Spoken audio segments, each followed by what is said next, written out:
तो सॉलिड्स की magnetic properties के बारे में हम इस वीडियो में डिस्कस करेंगे। So every substance has some magnetic properties associated with it which are due to the presence of the electrons. तो सॉलिड की जो भी मैग्नेटिक प्रॉपर्टीज होती हैं वो जो उसमें इलेक्ट्रॉन्स प्रेजेंट होते हैं उनके कारण ही होती हैं।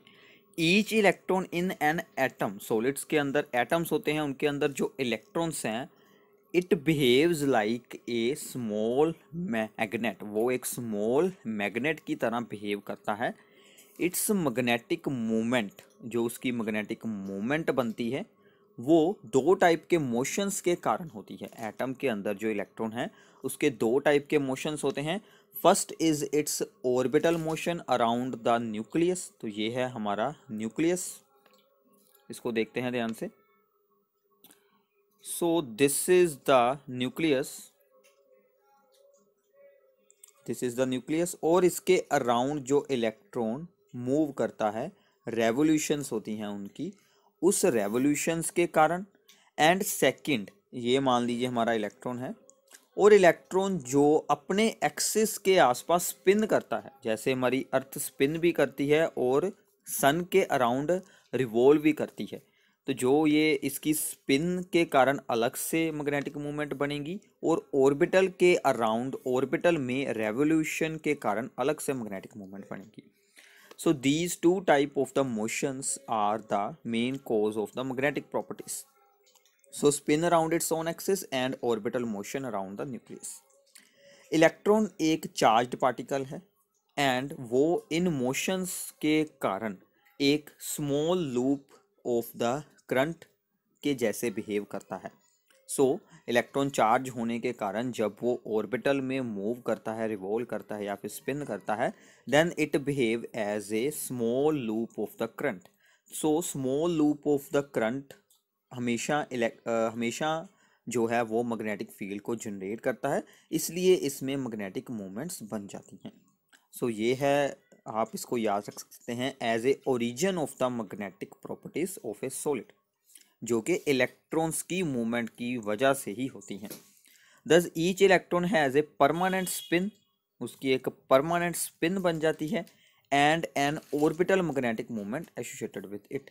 ईच इलेक्ट्रॉन की permanent spin magnetic movement and orbital electron movement होती है, ऑर्बिटल मैग्नेटिक मूवमेंट होती है। Magnitude of the magnetic moment is very small and it measured in the units called Bohr magneton। Magnetic moment को कौन से units में solve किया जाता है, that is the Bohr magneton, इनको हम इन शॉर्ट BMB लिखते हैं। इसके बारे में आप फिजिक्स के यूनिट नंबर 3rd क्लास +2 में अच्छे से रीड कर सकते हैं मैग्नेटिक मोमेंट्स के बारे में। So on the basis of their magnetic properties, substances are classified in the 5 categories। तो हमारे पास 5 टाइप के substances बन सकते हैं।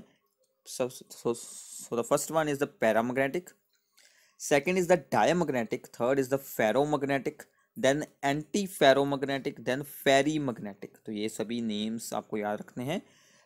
पैरामैग्नेटिक, डायमैग्नेटिक तो आपने बहुत बार पहले भी सुने होंगे। Third type is the ferromagnetic, antiferromagnetic and ferrimagnetic. तो सबसे पहले डिस्कशन करते हैं पैरामैग्नेटिज्म के बारे में। सिंपलेस्ट फॉर्म है इसकी, paramagnetic substances are weakly attracted by magnetic field. अगर हम कोई मैग्नेटिक फील्ड अप्लाई करते हैं तो ये मैग्नेटिक फील्ड की तरफ वीकली अट्रैक्ट होते हैं। They are magnetized in magnetic field in same direction। Magnetic field की डायरेक्शन में ये सब्सटेंसेस भी मैग्नेटाइज हो जाते हैं, but they lose their magnetism in the absence of the magnetic field. अगर हम मैग्नेटिक फील्ड को हटा दें तो इनकी जो मैग्नेटिक प्रॉपर्टीज भी खत्म हो जाती हैं, मैग्नेटिज्म भी अपना लॉस कर देते हैं। Paramagnetism is due to the presence of one or more unpaired electrons. One or मोर जो किसी भी सब्सटेंस में अनपेयर्ड इलेक्ट्रॉन्स होते हैं उनके कारण ही पैरामैग्नेटिक प्रॉपर्टीज शो होती हैं। जैसे कि फॉर एग्जांपल ऑक्सीजन जो O2 होता है मॉलिक्यूल, उसके पास भी अनपेयर्ड इलेक्ट्रॉन्स होते हैं जो कि उसके एंटी बॉन्डिंग ऑर्बिटल्स में प्रेजेंट होते हैं। ऐसे ही copper 2 positive, iron 3 positive, Cr3 positive, इन सभी में अनपेयर्ड इलेक्ट्रॉन्स होने के कारण ही ये सभी पैरामैग्नेटिज्म को शो करते हैं। Second is the diamagnetism. Diamagnetic substances are weakly repelled by magnetic field. For example water, NaCl, benzene are some examples of the such substances. These are weakly magnetized, वो भी मैग्नेटिक फील्ड में magnetize होते हैं, but in the opposite direction of the applied magnetic field. Diamagnetism is shown by those substances in which all the electrons are paired. कोई भी unpaired electron ना हो, all the electrons are the paired. सभी electrons कौन से हों? Paired electrons हों। And there are no unpaired electrons. Pairing of electrons से क्या होता है, जैसे कि हम ऐसे शो करते थे कि एक ऑर्बिटल में ये दो इलेक्ट्रॉन्स आ गए हैं, ये दो इलेक्ट्रॉन्स क्या होते हैं? Paired electrons. अगर एक ऑर्बिटल में ऐसा एक ही इलेक्ट्रॉन हो, this is the unpaired electron. ये दोनों ऑपोजिट स्पिन के होते हैं, तो इनकी जो होती हैं मैग्नेटिक मोमेंट्स वो एक दूसरे के साथ कैंसल हो जाती हैं, इसलिए उनका मैग्नेटिक मोमेंट्स और मैग्नेटिक कैरेक्टर खत्म हो जाता है। So these are the diamagnetic substances and paramagnetism. इसके बाद हम कुछ और इसमें स्टडी करते हैं, रीड करते हैं। Now in solid state the metal ions of the ferromagnetic substances, जो भी मेटल आयंस होते हैं सॉलिड स्टेट सब्सटेंसेस में, are grouped together into small regions.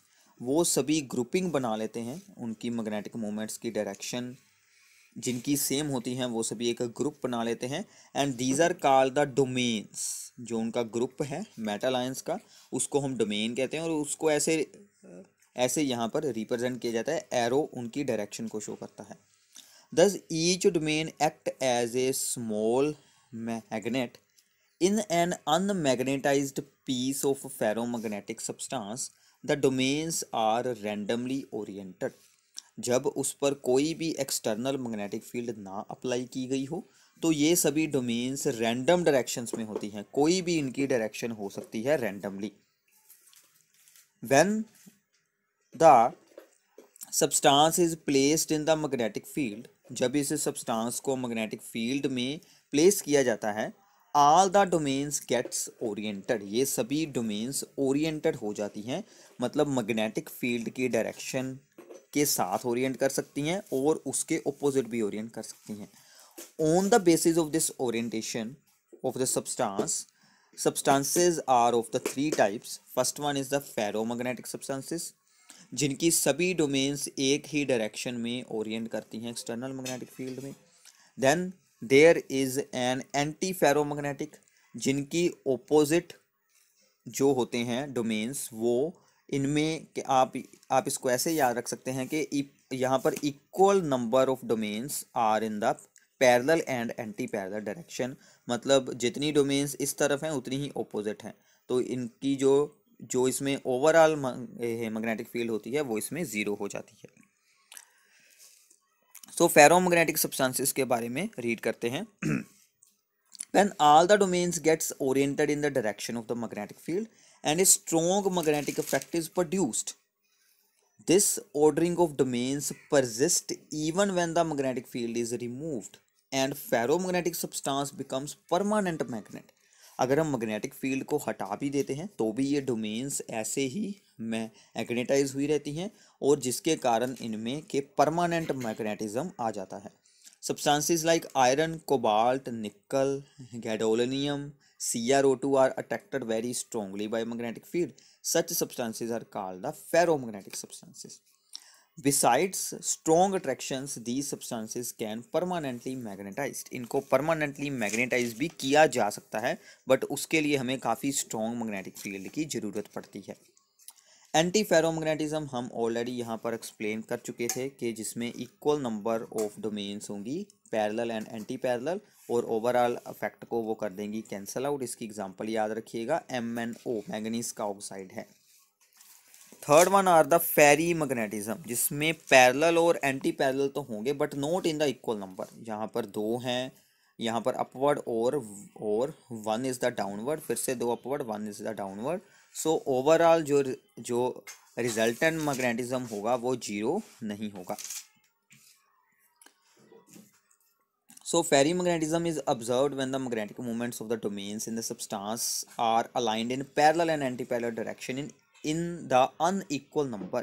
इसकी एग्जांपल याद रखिएगा, Fe3O4 that is the magnetite and ferrites like MgFe2O4, ZnFe2O4 ये कुछ फेराइट्स हैं और ये मैग्नेटाइट है। These are showing the ferromagnetism and ferromagnetism, these substances also lose ferromagnetism on heating। ये हीट करने पर फेरीमैग्नेटिज्म को भी खो देते हैं और ये बन जाते हैं पैरामैग्नेटिक सब्सटेंसेस, मतलब जो वो डोमेन्स वाली प्रॉपर्टी थी वो इनकी ख़त्म हो जाएगी और ये सिंपल पैरामैग्नेटिक सब्सटेंसेस बन जाएंगे।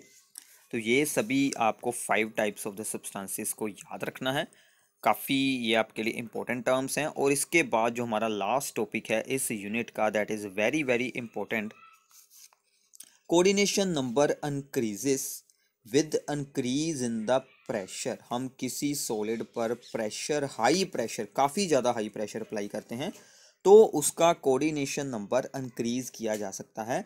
जैसे कि NaCl टाइप अगर स्ट्रक्चर है जिसमें कि कोऑर्डिनेशन नंबर 6 होता है दोनों आयंस का, उस पर अगर हम प्रेशर हाई अप्लाई करें तो वो सीजियम क्लोराइड जैसी स्ट्रक्चर बना लेगा जिसका कोऑर्डिनेशन नंबर 8 हो जाएगा। और by decrease in the temperature, और साथ में हमें टेम्परेचर को भी डिक्रीज करना पड़ेगा ताकि उनकी थर्मल एनर्जीज को डिक्रीज किया जा सके। और अगर हम किसी हाई कोऑर्डिनेशन नंबर वाले सॉलिड पर इंक्रीज इन द टेम्परेचर को अप्लाई करते हैं, हाई टेम्परेचर, तो उसका कोऑर्डिनेशन नंबर डिक्रीज हो जाएगा।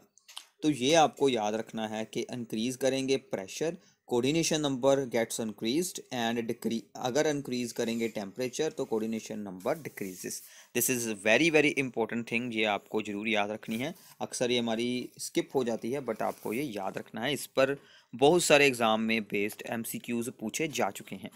तो ये था आपका unit solid state. I hope कि आपको इन सभी कॉन्सेप्ट्स की अच्छे से अंडरस्टैंडिंग हो गई हो और आपको इस बात की इम्पोर्टेंट का जरूर पता चला होगा कि सॉलिड्स की स्टडी करना क्यों इम्पोर्टेंट है।